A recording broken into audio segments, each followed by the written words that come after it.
네, 오늘은 유통 관련주들이 살짝 쉬어가는 모습을 보여줬지만 최근에 들어와서 잘 가고 있었던 것은 사실입니다.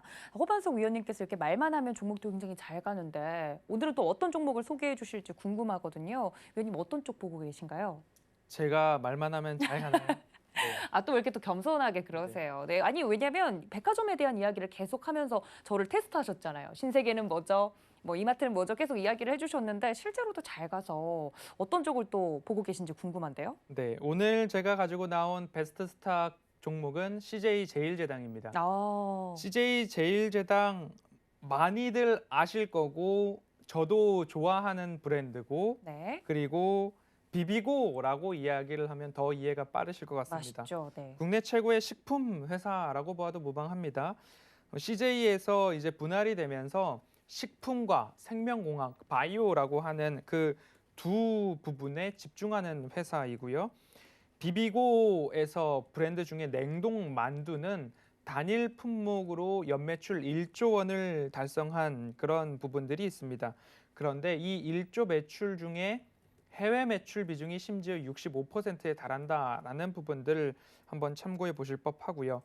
CJ 제일제당의 플러스 알파입니다. 그 도앵커님께서는 이제 네. 메모를 하셔야 되는데요. 네. CJ 제일제당의 플러스 알파는 CJ 대한통운입니다. 네. 네, 지분을 40% 이상 가지고 있고요. CJ 대한통운 같은 경우에는 국내 택배 물동량의 50%를 20년도 3분기 기준으로 넘겼습니다. 네. 그렇기 때문에 이마트에는 SSG닷컴과 스타벅스 커피 코리아가 있다면 네. CJ 제일제당에는 CJ 대한통운도 있다라고 좀 보셨으면 좋을 것 네, 저 같고요. 지금 적었습니다. 조금 더 이제 설명을 드려보면 두 축으로 이루어져 있는 이 매출 구조가 식품 매출 비중이 38% 정도고요.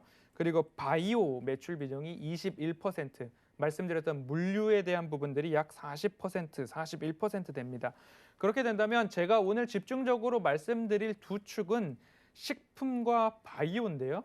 식품을 먼저 보자라고 한다면 전년도 20년도 3분기 기준으로 봤을 때 가정용 설탕 시장 점유율 80% 1위, 그리고 대두유 식용유를 말하죠. 가정용 시장 점유율 43% 1위, 밀가루 가정용 점유율 66% 1위, 어, 다시다 뭐 가정용 영업용 다 포함해서 81% 1위, 육가공 햄, 캔 쪽 이야기를 하는데요. 점유율 60% 1위로 기록이 되고 있는 회사입니다. 그리고 말씀을 안 드렸던 비비고에 대한 브랜드도 굉장히 네. 가치를 높게 평가를 이제는 해줄 수밖에 없을 것 같습니다.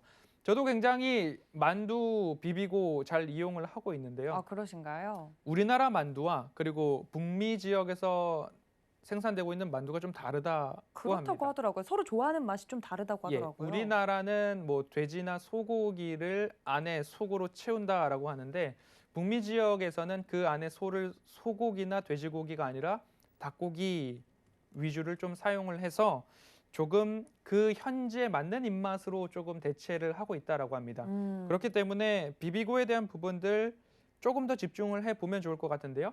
네. 비비고가 미국 시장, 북미 시장에 진출할 때 처음에 코스트코에 진입을 했다라고 합니다. 코스트코에 진입을 하고 나서 미 식품 유통업체 중에 하나인 슈완스를 인수를 했습니다. 18년도, 19년도에. 그리고 이 슈완스를 기반으로 삼아서 미국에서 가장 유명한 유통 채널 월마트죠. 월마트까지도 진입을 하게 되는 일이 발생을 했습니다. CJ 제일제당 관계자의 보도에 나와 있는 관계자 전원에 따르면 입점이 까다로운 기준을 갖고 있는 월마트에 입점을 할 수 있었던 것은 슈완스의 유통망 덕분이었다라는 보도도 이어지고 있고요. 그리고 북미 지역뿐만 아니라 중국은 징동닷컴, 그리고 이베이 재팬이 운영 중인 큐텐샵이라고 들어보신 분들 계실 겁니다. 이 이베이 재팬이 운영하는 큐텐샵과 징동닷컴에서 식품 부문 1위를 기록했던 적도 있습니다. 이렇게 식품 분야의 한 축을 말씀을 드렸고요. 이제 포스트 코로나를 준비하면서 바이오를 좀 보셨으면 좋겠는데요. 바이오요? 네, 바이오 하면 뭔가 생소하실 수 있어요. 네, CJ 제일제당과 바이오라뇨? 다시다라고 하면 식품이 아니고 아, 바이오로 구분을 해 보실 수 있을 겁니다. 그렇군요. 조미료의 원료가 되는 핵산을 먼저 말씀을 드려야 되겠는데요. 이 조미료의 원료가 되는 핵산이 전 세계에서 소비량의 70%를 중국이 차지하고 있습니다. 그리고 중국의 시장 점유율을 CJ제일제당이 60%를 차지하고 있는데 중국이 OECD에서 발행한 경기 회복, 경제 성장률로 따지면 전 세계 선두에서 성장률을 보여주고 있는데 결국 중국으로부터 시작된 경기 회복과 소비 회복에 따른 수혜가 결국엔 이 핵산, 조미료의 원료에서부터 시작될 수도 있다라는 부분을 한번 말씀을 드리고 싶고요. 네. 그리고 또 한 가지 바이오 쪽에서 아미노산을 말씀을 드려야 되는데요.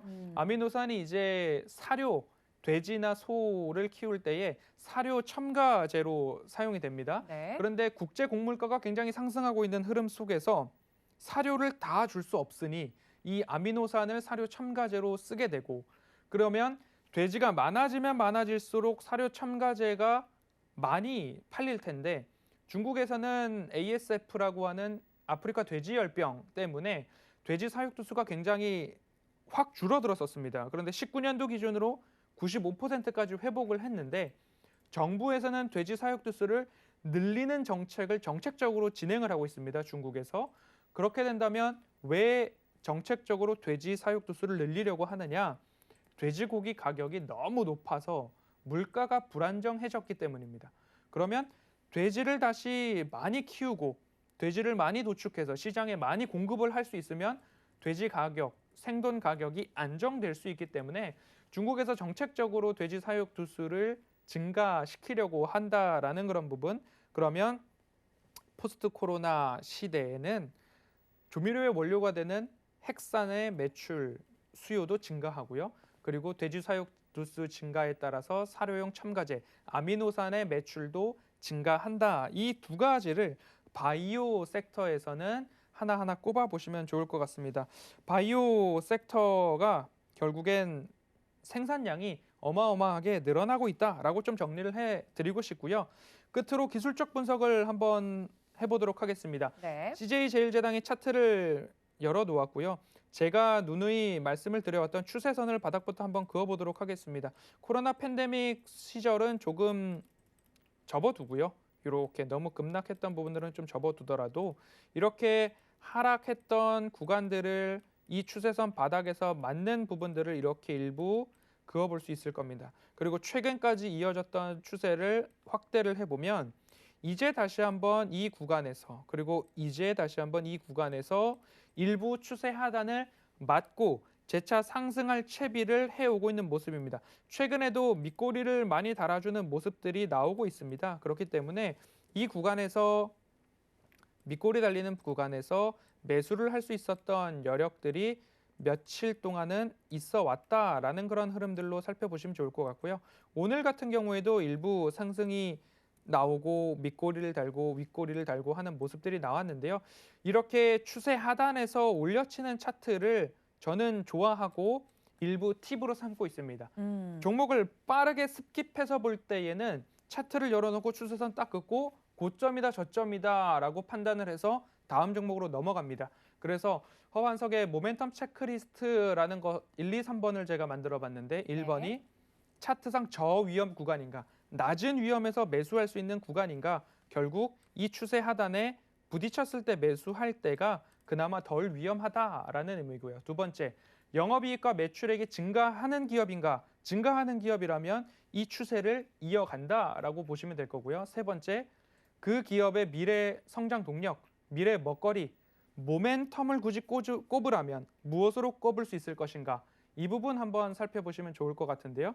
이 CJ제일제당을 정리해 보면 언택트 시대에는 식품 분야가 주도해서 수혜를 입은 기업이라면 포스트 코로나 컨택트 시대에는 바이오 산업 부문이 이끌 기업이고 플러스 알파로 CJ 대한통운의 불똥량에 대한 부분까지도 기업의 연결 이익으로 잡히고 있다. 이렇게 정리해 보도록 하겠습니다. 알겠습니다. 허반석 위원님의 까다로운 이 조건을 모두 통과한 오늘의 종목 CJ제일제당 이야기를 해드렸습니다. 저도 이제 메모를 했는데 물류 분야에서 택배 시장 점유율 1위를 기록하고 있는 CJ대한통운과 더불어서 언택트 시대와 컨택트 시대 둘 다 대응이 가능한 종목이다라고까지 이야기를 해드렸습니다. 노란톡 활짝 열어두고 있죠? 서울경제TV 배트맨 검색하시고 들어오시거나 QR코드 통해서 입장 가능하니까 많은 참여 부탁드리겠습니다.